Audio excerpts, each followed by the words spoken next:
commercial music. But there's something out there for everything. Everything. Toby Mac. Toby Mac. I don't want to be no backseat driver. I like Toby Mac too anyway. Whoever Toby Mac is, I love Toby Mac. He was getting it anyway. So, Jesus has come down from the region north of the Sea of Galilee, and he is making his way towards Calvary.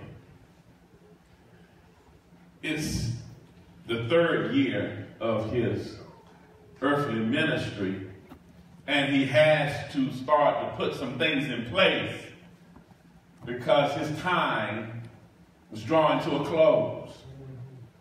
So he begins to explain to his apostles and disciples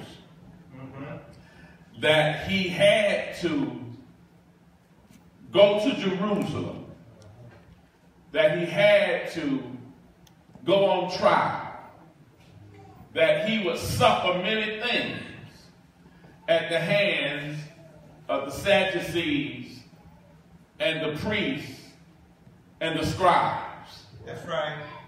And that he would have to die the most disgusting and most humiliating, ignominious death known to the Romans at that time. He would have to be crucified. And that he would die on the cross. But after 3 days, he would rise again. Praise the Lord. Now, my friends, that was hard for them to accept. It was hard for them to embrace.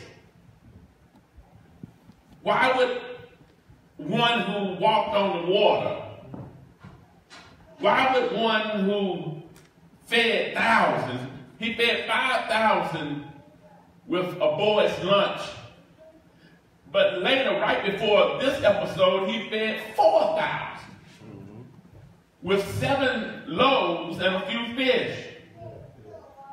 This man touched the bier or the casket of the widow of Nain's son, and he sat up.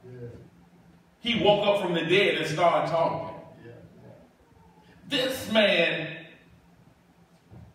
sent his apostles ahead of him to go across the Sea of Galilee to the other side so he could go up in the mountain by himself to pray.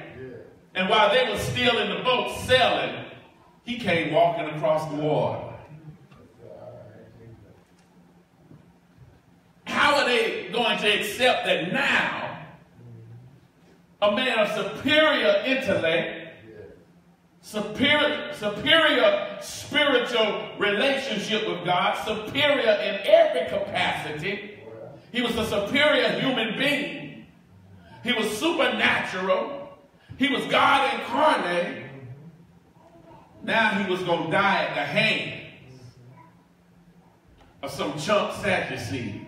Have mercy. He was going to die at the hands of some sucker MC scribe. Y'all know anything about sucker MC?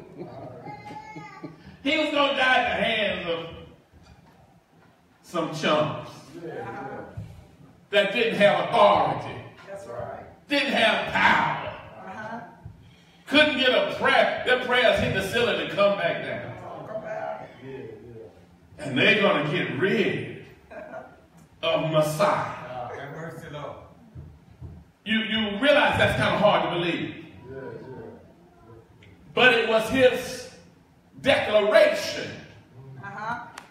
And he wasn't the kind of fella that joked around. He wasn't the kind of fella that just said stuff to be saying. That's right. If he said it, it had a purpose, it had a meaning, it had a direction, it had a conclusion. Right. I'm going to have to go to Jerusalem and die at the hands of my enemies. That was hard to receive. so hard to receive that Peter stepped out of the crowd. And it says he took Jesus aside. I'm thinking he might have grabbed Jesus and pulled him to the side to have a conversation with him off the record. Now, in the court of law, some of you may have never been to court.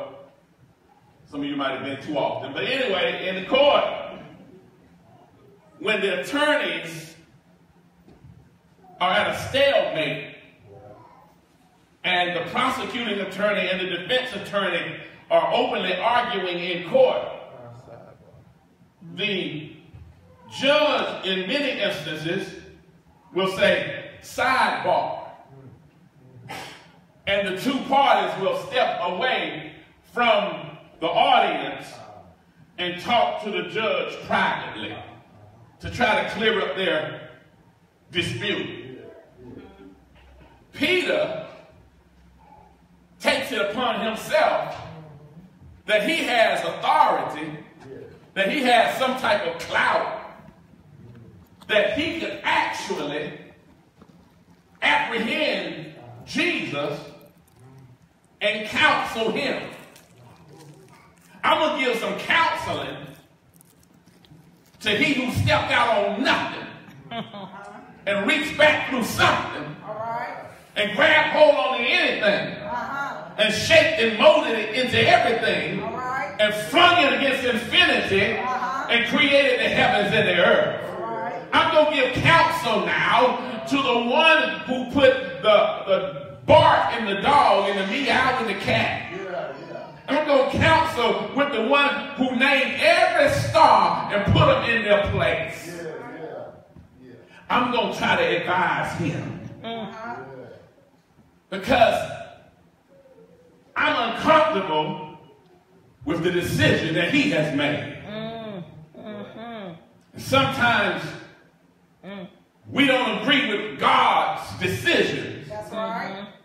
And even in our prayers, That's right. we try to tell God how to be God. That's right. And it's like, how can you tell the one who put the Leviathan in the depths of the ocean? How can you tell the one who shaped and molded and formed the galactic Milky Way?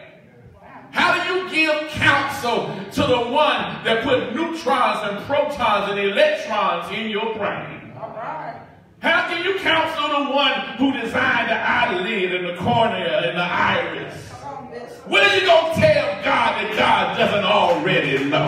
What type of genius do you think you are that you can counsel God? Come on, Bishop. Lord. Wow. They say that Edison invented the light bulb. Yeah. But Edison simply modified what was already there. Mercy, Lord. Because God said that there be light. And there was light. That's right. That's right. Electricity doesn't come from a human invention. It was already there. That's right. So Peter got Jesus off to the side. Man, you can't be talking like that. Man, you can't say that publicly. All right. Man, you can't make a statement like that. All right. You the Messiah. I just told everybody that, listen, he just previously said, thou art the Christ, the Son of the living God. And now you're going to say you're going to be destroyed by chumps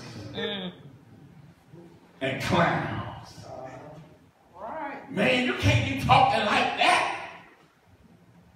You see, Peter had a tendency to just jump off the handle.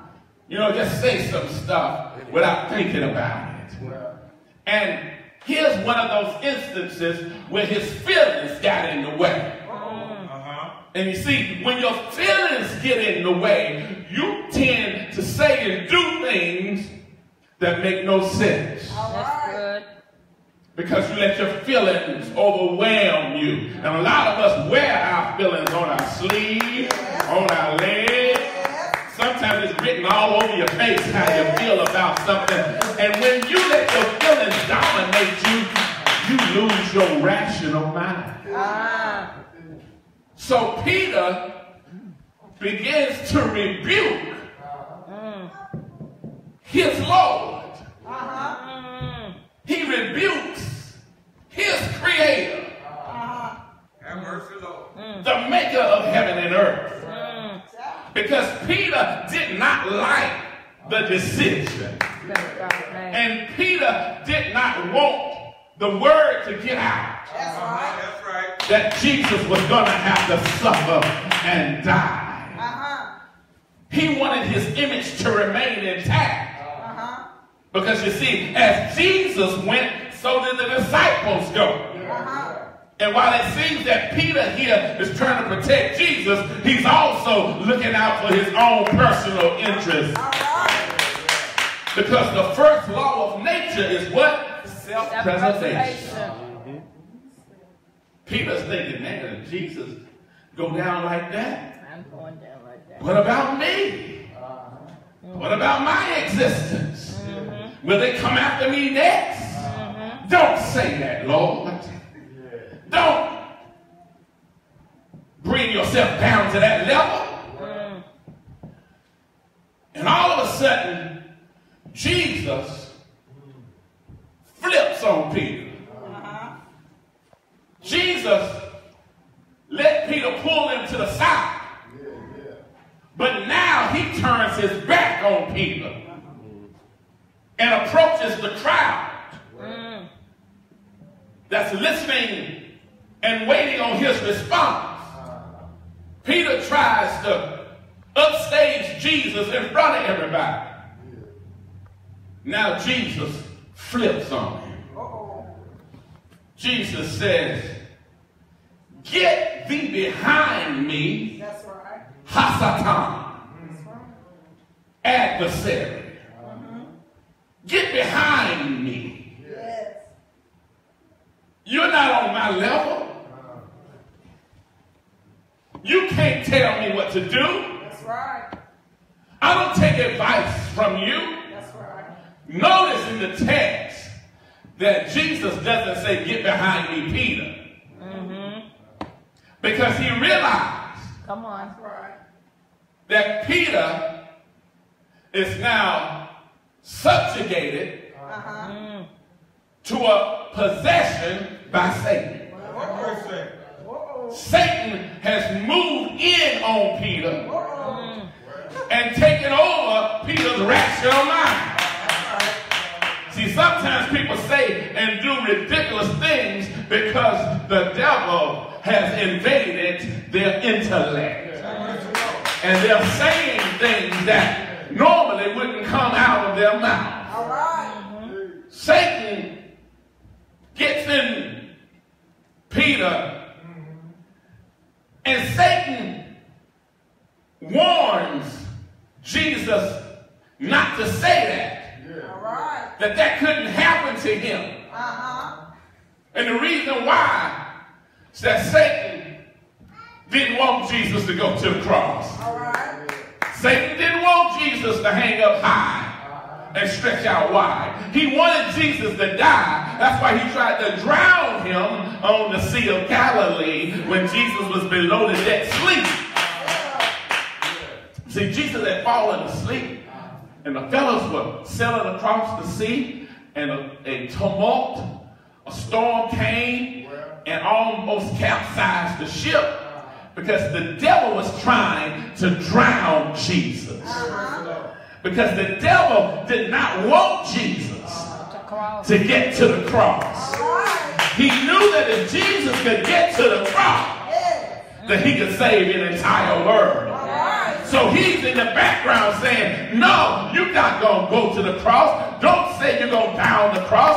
Don't say they're going to take your life on the cross. The devil's trying to interfere with the plan and the will of God for Jesus. And you need to know, my friend, that Jesus has a plan and a will and a desire for you. And the devil's doing everything he can to interrupt what God got planned for you. That's why he keeps trying to make you sick. That's why he try to keep you in the bed. That's why he try to keep you off your job. That's why he try to keep you in the middle of some mess. That's why he try to keep you fussing with your family. That's why he try to keep you on Facebook and Instagram and everywhere else you can get in some mess. So you can get distracted. Because he knows the power of God's plans for you. See, God says, I know the plans I have for you, saith the Lord. Plans of good and not of evil. Plans to give you hope and a future. But the devil got some plans for you too. He wants you to be broke, busted, and disgusted. He wants you to be ignorant and unintelligent and out of control. He wants you to be in harm's way. But thanks be to God, who giveth us victory through our Lord Jesus Christ. Come on, Bishop. See, Satan doesn't want to drive because he don't have license. He don't have license. All right. His license got revoked. See, he used to have license in glory. That's right. But he tried to hijack God. That's right. And God revoked his license and kicked him out of heaven. So that's why he can't drive. He doesn't drive the church. He rides with you. Yes, he does. And he doesn't sit in the front seat. He likes to sit in the back seat. Because he's a backseat driver. Y'all know anything about backseat driving? Lord have mercy. Nobody here know what I'm talking about. You ever been going on a trip with some folks, some family members, and it's just that one who like to sit in the backseat, that backseat driver. Y'all know anything about a backseat driver? Have mercy, Lord. They sit back there. Come on, Bishop. in the back in a minute. You doing your best to drive. They sit back. Yeah. You need to slow down. You didn't see that yield sign? It's cold back here. Turn the heat up. You got your music up too loud. All right. When we gonna get there? This show is taking a long time. All right. You sound experienced at that. You didn't see that? You didn't see that squirrel run across the road? What's wrong with you? Hey, when we gonna stop and get something to eat? All right. How long you been driving anyway? Sitting in the back seat. Where we going? You going to church? Backseat driver while you driving to church. Why you going to church today? Them people don't like you. Why you going to church today? All they want is your money. Why you going to church today? You know you was in the club last night. Why you going to church today? You know the people not saved. All them hypocrites up in there. You want to pull over there and go to the mall. Backseat driver. Be behind you. Just running off at the mouth. Just yakety. They can't give you a break. Well, don't take my chair. I'm still driving. What you doing? Backseat driver took it. Backseat driver. Look at the backseat driver. He gonna come take over the car. Why you gotta sit I'm down? still in the car. You trying to take the car? Don't take my car. I'm in the back seat. Why you gotta sit down in the back seat? I was coming back. So I gotta finish this sermon. I ain't gonna mess with my car. But y'all know the backseat driver. Come on, Bishop. The one that's leaning over your shoulder while you trying to go to heaven reminding you. Uh-huh. You know, everybody know you used to be on drugs. All right. You know they talking about you. That's right. Come on, As soon as you walk in the door, watch, they're going to be talking about Uh-huh. you. I wouldn't go in there. You know that you're filthy. Right. You know that you're dirty. You know you're not worth nothing. That's right. And you're trying your best just to navigate through all the chaos of life. Come on. But there's somebody behind you, always talking at you, always reminding you, always want to pull you back. Hey, look, rather than go to church, I believe I saw a light on at the crack house. Why don't you just stop by there and get you a couple hits before you go in there so you can deal with them people? See, the backseat driver is never satisfied with the driver. They won't put any gas in the car. That's right. They won't give you anything to eat That's right. when you pull over to get something. That's right. But they always want to have control That's right. from the back seat. Don't have driver's license, you're not going to get driver's license. But they want to tell you how to drive your car. That's why Jesus said to him, get behind me. Because behind me is a place of inferiority. And behind me a place of subjection. Behind me is a place where I don't have to pay attention. My friends, you got to ignore the backseat drivers in your life. You got to tell them where to get on and get off. In fact, you ought to pull over sometime, put the car in park, walk around there to the city and say, get out my car. You can't ride with me. If you're not going to be with me, you must be against me. If you're not going to pray with me, you can't ride with me. If you're not going to give with me, you can't ride with me. If you're not going to love with me, you can't ride with me. Get out my car, Satan. I'm tired of you trying to tell me what to do. I'm tired of you telling me where to go. I'm tired of you trying to run my life. I am the Lord, and He is mine.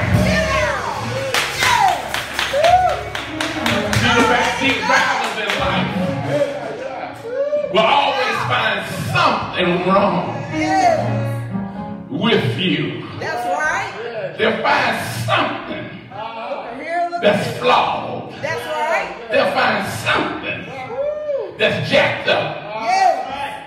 And you could be driving like a champ. That's right. But the backseat driver will lean over and say, are you sleepy? Look at here, look at here. I saw you blink your eyes. You must be sleeping. Yeah. Thank you. Because you see, they won't allow you to have any human tendencies.